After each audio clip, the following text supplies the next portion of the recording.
মিশির আলি সাহেবের পেট মোটা ফাইল আছে। ফাইলের উপর ইংরেজিতে লেখা আনসলভড। যেসব রহস্যের তিনি মীমাংসা করতে পারেননি তার প্রতিটির বিবরণ। আমি কয়েকবার তার ফাইল উল্টে পাল্টে দেখেছি, কোনো কিছুই পরিষ্কার করে লেখা নেই, নোটের মতো করে লেখা। উদাহরণ দেই, একটি অমীমাংসিত রহস্যের শিরোনাম বিআরডি নম্বর 18। বিআরডি কি জিজ্ঞেস করে জানলাম। বিআরডি হলো বেলা রানী দাস। মিশির আলি লিখেছেন বিআরডি, বয়স 13, বুদ্ধি 7, বটগাছ 100, বজ্রপাত 2, বিআরডি বটগাছ ইউনিয়ন কপার অক্সাইড। আমি বললাম, যা লিখেছেন এর অর্থ কি? বয়স 13 বুঝতে পারছি, বেলা রানী দাসের বয়স হয়তো 13, বুদ্ধি 7-এর অর্থ কি? মিশির আলি বললেন, বুদ্ধি মাপার কিছু পরীক্ষা আছে, আইকিউ। যদিও এই পরীক্ষা আমার কাছে গ্রহণযোগ্য না। আইনস্টাইনের মতো মানুষ আইকিউ টেস্টে হাস্যকর নাম্বার পেয়েছিলেন। আমি নিজে এক ধরনের পরীক্ষা করে বুদ্ধির নাম্বার দিই। সেই নাম্বারে সর্বনিম্ন হলো 1, সর্বোচ্চ 10।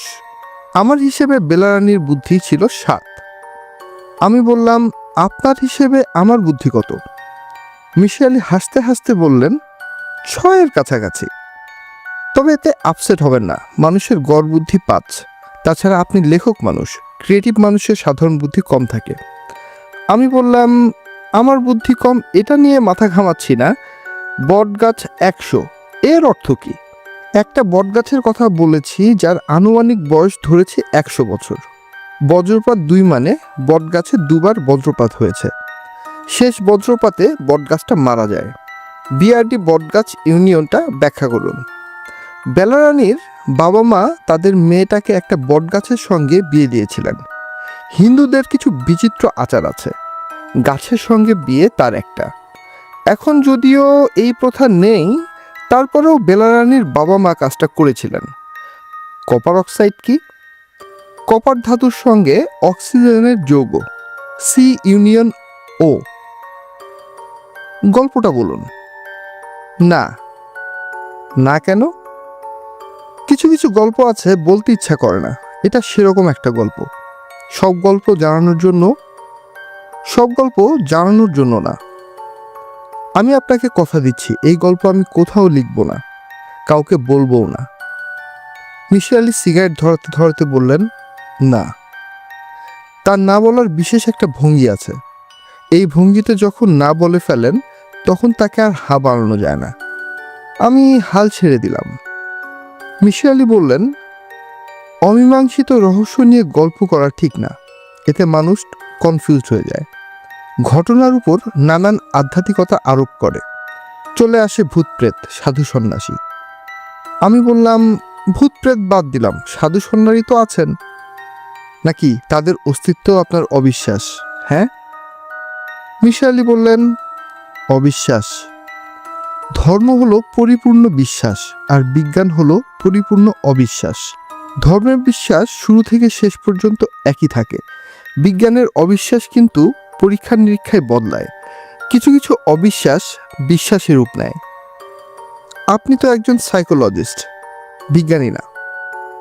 মিশির আলি বললেন, মানুষ মাত্রই বিজ্ঞানী। অবিশ্বাস করা তার নেচারের অংশ। সে জঙ্গলে হাঁটছে, একটা সাপ দেখলো, সে শুরু করলো অবিশ্বাস দিয়ে, দড়ি না তো, নাকি সাপ। আবার সে পথে হাঁটতে হাঁটতে একটা দড়ি দেখলো, সে শুরু করলো অবিশ্বাস দিয়ে, সাপ না তো, নাকি দড়ি। চা খাবেন? খাবো। ঘরে শুধু চা পাতা আছে, আর কিছুই নেই। লিকার চা চলবে? চলবে। মিশির আলি রান্নাঘরে ঢুকলেন এবং বের হয়ে এসে জানালেন, চা পাতাও নেই। চলুন কোনো রেস্টুরেন্টে গিয়ে চা খেয়ে আসি। আমি বললাম, রেস্টুরেন্টে যেতে ইচ্ছে করছে না, আপনার সঙ্গে নিরিবিলি গল্প করছি, এই ভালো। সময় রাত 8টা, আষাঢ় মাসের মাঝামাঝি। বৃষ্টি পড়তে শুরু করেছে। মিশির আলির ঘরের চাল টিনের। চালে বৃষ্টির শব্দ শুনতে ভালো লাগছে। ঢাকা শহরে সেই অর্থে কখনো বৃষ্টির শব্দ কানে আসে না। শহরের কোলাহল বৃষ্টির শব্দ গিলে ফেলে। মিশির আলি বললেন, হাবলু মিয়ার গল্প শুনবেন? আমি বললাম, গল্পটা যদি আপনার আনসলভড খাতায় থাকে তাহলে শুনব। আপনার মতো মানুষ রহস্যের কাছে ধরা খেয়ে গেছেন, ব্যাপারটা ইন্টারেস্টিং। মিশির আলী বললেন, হাবলু মিয়ার গল্প আমার আনসলভড ফাইলে আছে, 38 নম্বর। সব গল্পের নাম্বার আপনার মনে থাকে?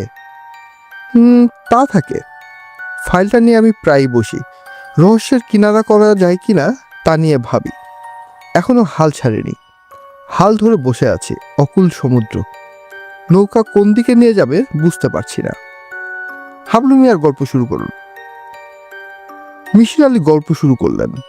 সাধারণত দেখা যায় শিক্ষকরা ভালো গল্প বলতে পারেন না, তাদের গল্প ক্লাসের বক্তৃতার মতো শোনায়। যিনি গল্প শোনেন কিছুক্ষণের মধ্যেই তার হাই ওঠে। এক পর্যায়ে শ্রোতা বলেন, ভাই বাকিটা আরেক দিন শুনবো, আজ একটা জরুরি কাজ পড়ে গেছে, এখন না গেলেই না। মিশির আলী শিক্ষক গল্পকথকের দলে পড়েন না, তার বর্ণনা সুন্দর। গল্পের কোন জায়গায় কিছুক্ষণ থামতে হবে তা তিনি জানেন। পরিবেশ এবং চরিত্র বর্ণনা নিখুঁত। আমার প্রায় মনে হয় মিশির আলী মুখের গল্প সিডি আকারে বাজারে ছেড়ে দিলে ভালো বাজার পাওয়া যাবে। যাই হোক, তার জবানিতে গল্পটা বলার চেষ্টা করি।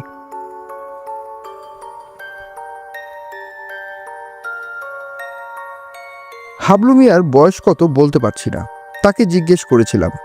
সে পান খাওয়া লাল দাঁত বের করে হাসি মুখে বলল, জানি না স্যার, বাপমা কিছু বইলা যায় নাই, মুরুক্কু পিতামাতা এইসব জানেও না, আপনি একটা অনুমান কইরা নেন। আমি অনুমান করতে পারলাম না।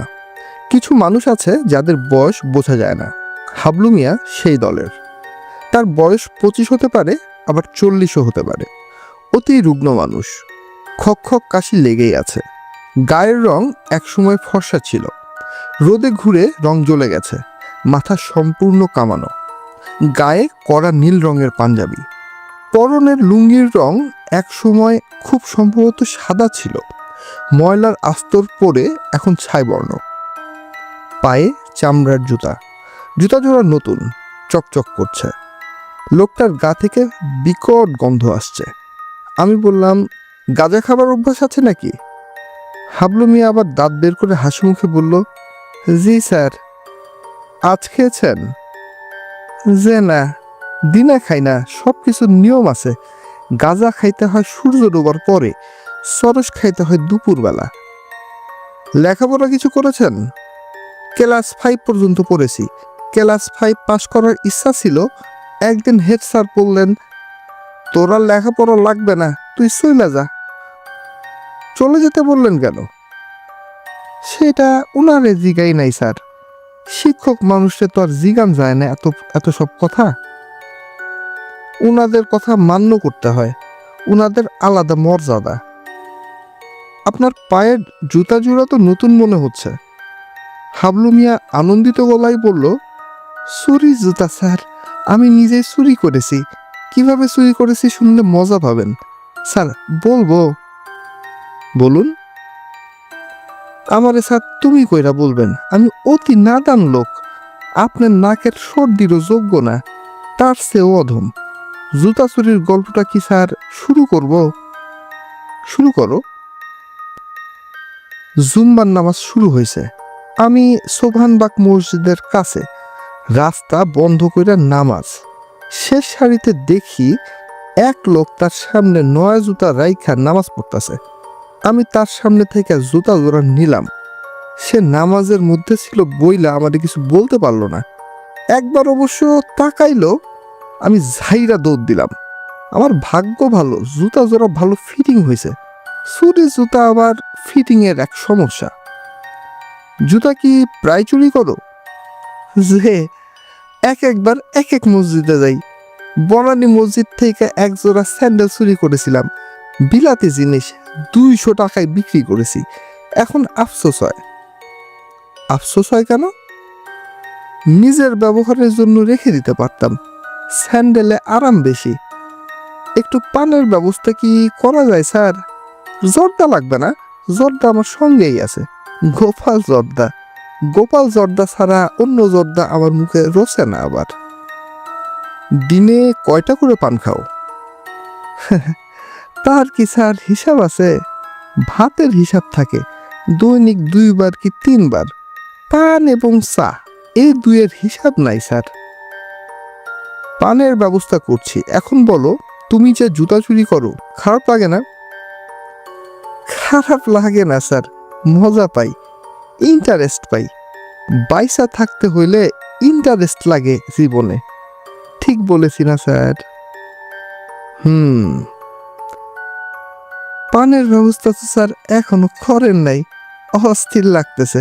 সে পান ছাড়া বেশ খানিকটা জর্দা মুখে দিয়ে চিবুতে লাগলো। হাবলু মিয়ার সঙ্গে আমার যোগাযোগের বিষয়টা এখন পরিষ্কার করি। তাকে পাঠিয়েছে আমার এক ছাত্র। হাবলু মিয়ার নাকি অদ্ভুত এক আধ্যাত্মিক ক্ষমতা আছে। যে কোনো ফলের নাম বললেই সে 2 হাত মুঠি বন্ধ করে সেই ফল এনে দিতে পারে। যে মুঠিবদ্ধ করে ফল আনতে পারে সে পানও আনতে পারে। পানটা সে কেন আনছে না বুঝলাম না। আমি আমার ছাত্রের কথায় কোনো গুরুত্ব দেইনি। সহজ হাত সাফাই বোঝাই যাচ্ছে। যেসব ফলের নাম চট করে মানুষের মাথায় মনে আসে সেসব বিভিন্ন জায়গায় লুকিয়ে রাখা হয়, যথাসময়ে বের করা হয়। ব্যাপারটা আরও পরিষ্কার করে বলি। একজন বুজরুক আমাকে বলল, স্যার যে কোনো একটা ফুলের নাম বলুন, যে ফুলের নামই বলবেন সে ফুল আমি পাঞ্জাবির পকেট থেকে বের করে দিব।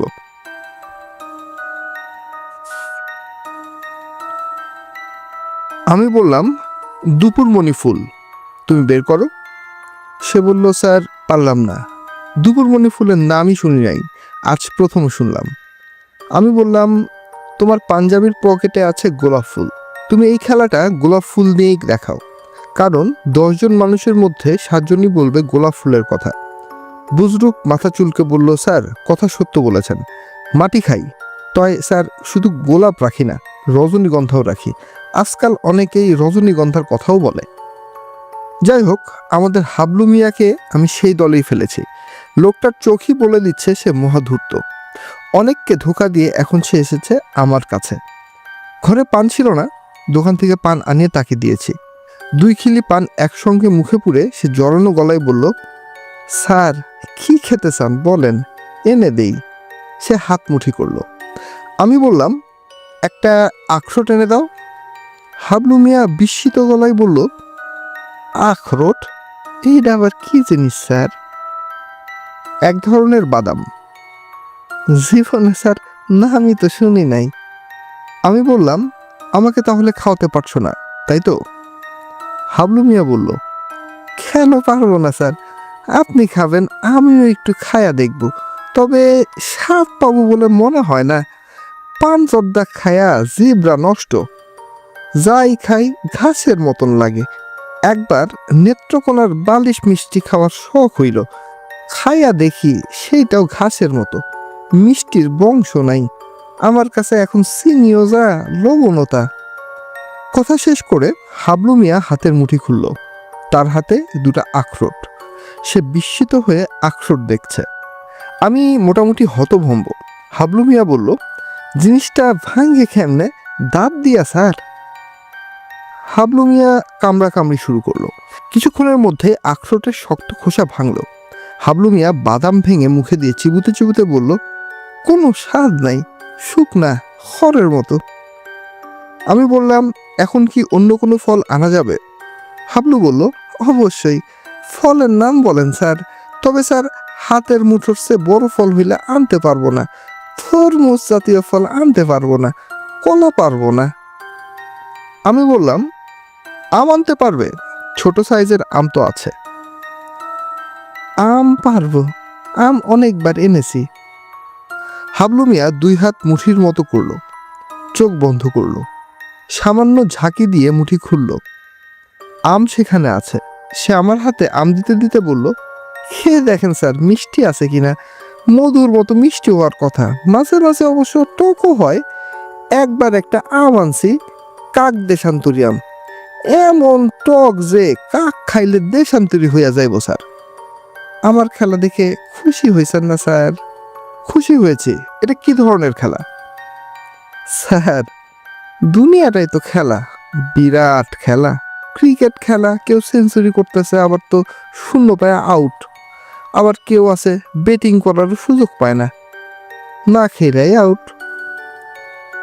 ফলগুলি আসে কিভাবে? স্যার বললাম না, খেলা, খেলার মাধ্যমে আসে।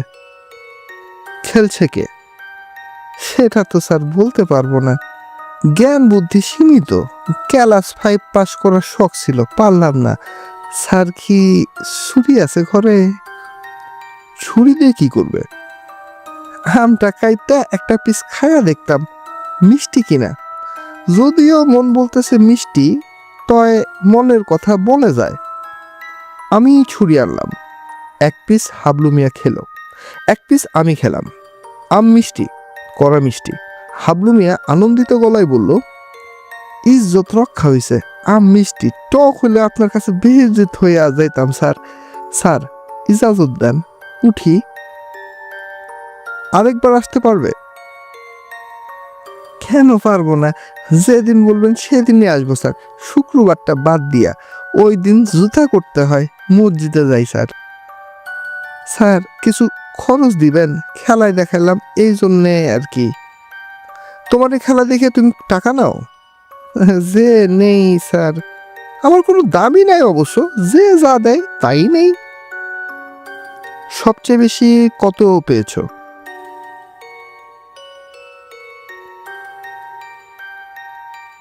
একবার 500 পাইছিলাম স্যার। স্যারের নাম অবশ্য ভুলে গেছি, মুসল্লি মানুষ, নুরানি চেহারা। সেই মুরব্বী ভাবছে আমি জিনের মাধ্যমে আনি। আমি শিকার পাইছি, তার ভাবনা সে ভাববে, আমার কি। মুরব্বী বলল, হাবলু মিয়া তোমার কি জিন আছে? আমি বললাম, যে স্যার আপনার দোয়ায় আছে। মুরব্বী বলল, জিন কয়টা? আমি বললাম, 2টা স্যার, একটা মাদি আর একটা মর্দা। মর্দাটার নাম জাহেল, ফল ফুল সেই আনে। মুরব্বী আমার কথা বিশ্বাস পাইছে, আমার বকশিস দিছে 500 টাকা। আমি বললাম, তুমি জিনের মাধ্যমে আনো না? যে না। কিভাবে আনো তাহলে? স্যার আপনারা তো আগে বলছি এটা একটা খেলা। খেলাটা তোমাকে কে শিখিয়েছে? নিজে নিজে শিখেছি স্যার। কিভাবে শিখলাম সেটা একটা শোনেন। ফার্ম গেটের সামনে দিয়ে যাইতেছি, দেখি এক লোক পেয়ারা বিক্রি করতেছে। হাতে নাই টাকা, টাকা থাকলে কিনতাম। হঠাৎ কি মনে কইরা হাত মুঠা করলাম, মুঠা খুলে দেখি পেয়ারা। স্যার কিছু খরচ কি দিবেন? যা দিবেন তাতেই খুশি। 50, 100, 200, 10 টাকা দিলেও খুশি। আমি তাকে 1000 টাকা দিলাম। 500 টাকার 2টা নোট পেয়ে সে হতভম্ব। আমি বললাম, পরের বুধবারে আসতে। সে বলল, সকাল 10টা বাজার আগেই বান্দা হাজির থাকবে, যদি না থাকে তাহলে মাটি খাই, কব্বরের মাটি খাই। আমি বললাম, ফল ছাড়া অন্য কিছু আনতে পারো না? হাবলু বলল, যে না। চেষ্টা করে দেখেছো? অনেক চেষ্টা নিয়েছি, লাভ হয় না। একবার জর্দা শর্ট হইল, হাতে নাই পয়সা, জর্দা কিনতে পারি না, জর্দা বিনা পানও খাইতে পারতাছি না, শরীর হয়ে গেছে কষা। তখন অনেকবার হাত মুঠা করলাম, মনে মনে বললাম, আয় জর্দা আয়। মুঠি খুইলা দেখি কিচ্ছু নাই, সব ফক্কা। মিসির আলি থামলেন। আমি বললাম, ওই লোক উপস্থিত থাকলে ভালো হতো, হাত মুঠি করতো, বাগানের ফ্রেশ চা চলে আসতো, চা খাওয়া যেত। এমন জমাটি গল্প চা ছাড়া আসলে চলে না। ঘরে ফ্লাস্ক আছে, ফ্লাস্ক দিয়ে আমি দোকান থেকে চা নিয়ে আসছি। মিসির আলি বললেন, চা আনতে হবে না, চা চলে আসবে। আমি বললাম, শূন্য থেকে আবির্ভূত হবে হাবলু মিয়ার মতো? মিসির আলি বললেন, না, চা সিঙ্গারা বাড়িওয়ালা পাঠাবেন। একটা বিশেষ দোকানের সিঙ্গারা তার খুবই পছন্দ, প্রায়ই গাদাখানিক কিনে আনেন, আমাকে পাঠান। তাকে সিঙ্গারার ঠোঙ্গা নিয়ে এইমাত্র বাসায় ঢুকতে দেখলাম। মিসির আলির কথা শেষ হবার আগেই একটা ছেলে ফ্লাস্ক ভর্তি চা এবং 6টা সিঙ্গারা নিয়ে ঢুকলো। সিঙ্গারা সাইজে ছোট, অসাধারণ স্বাদ। যে দোকানে এই জিনিস তৈরি হয় তার কোটিপতি হয়ে যাওয়ার কথা। আমি চা খেতে খেতে বললাম, তারপর ওই বুধবার কি লোকটি এসেছিল? না। কবে এসেছিল? আর আসেনি। বলেন কি? আমার ধারণা মারা গেছে। পত্রিকায় একটা নিউজ পড়েছিলাম, মুসল্লিদের হাতে জুতাচোরের মৃত্যু। সেই জুতাচোর আমাদের হাবলু মিয়া, তাতে সন্দেহ নেই। আমি বললাম, আপনি তো গল্পের শেষটা জানতে পারলেন না। না। গল্প কি এখানেই শেষ?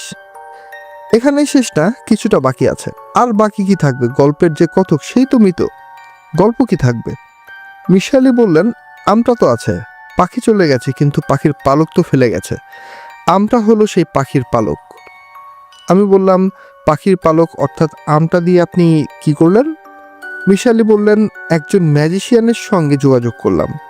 আম তৈরিতে হয়তো ম্যাজিকের কিছু গোপন কৌশল আছে যা আমার জানা নেই। আটলান্টিক সিটিতে একবার একটা ম্যাজিক শো দেখেছিলাম। সেখানে ম্যাজিশিয়ান ফুলের টবে একটা আমের আঁটি পুঁতলেন, রুমাল দিয়ে ঢাকলেন, রুমাল ছড়ালেন, দেখা গেল আম গাছের চারা বের হয়েছে।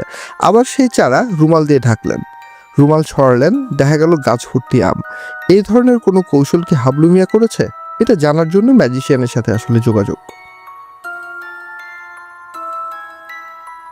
আমার ম্যাজিশিয়ান বন্ধু আমের পুরো ঘটনা শুনলেন, বললেন হিপনোটিক সাজেশন হতে পারে। হিপনোটিক সাজেশন মাঝে মাঝে এমন হয় যে মাটির দলাকে আম বা অন্য যে কোনো ফল মনে হবে। হিপনোটিস্ট যদি বলেন আমটা মিষ্টি, তাহলে মাটির দলা মুখে দিলে মিষ্টি লাগবে। হিপনোটিস্ট যদি বলেন আমটা টক, তাহলে মাটির দলার স্বাদ হবে টক। তবে এই অবস্থা বেশি সময় থাকবে না। ট্রান্স অবস্থা কেটে গেলে মাটির দলাকে মাটির দলাই মনে হবে। আমাকে দেয়া আমটা মাটির দলা বা অন্য কিছু হয়ে গেল না, আমি রইল। তৃতীয় দিনে আমি অতি গুরুত্বপূর্ণ একটা আবিষ্কার করলাম। সেটা কি? মিশালি বললেন, ফ্রুট ফ্লাই বিষয়ে আপনার কোনো জ্ঞান আছে? আমি বললাম, পাকা ফলের উপর ছোট ছোট যেসব পোকা ওড়ে তার কথা বলছেন?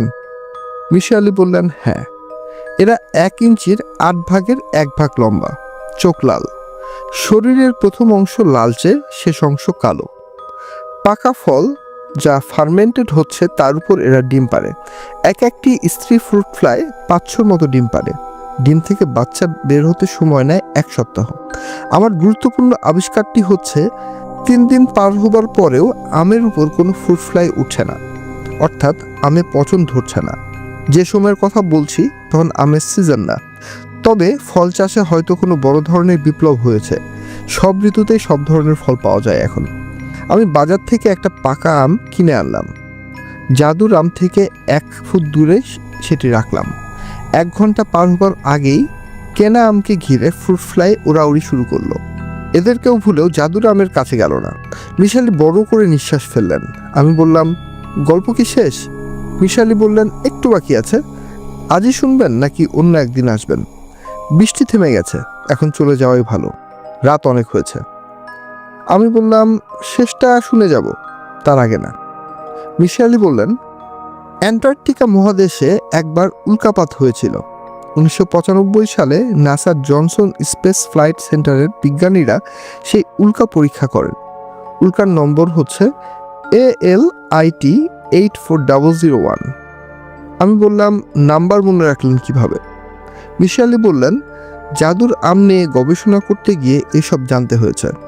আমার আনসলভড খাতায় নাম্বার লেখা আছে। আমি বললাম, উল্কার সঙ্গে আপনার জাদুর আমের সম্পর্ক কি?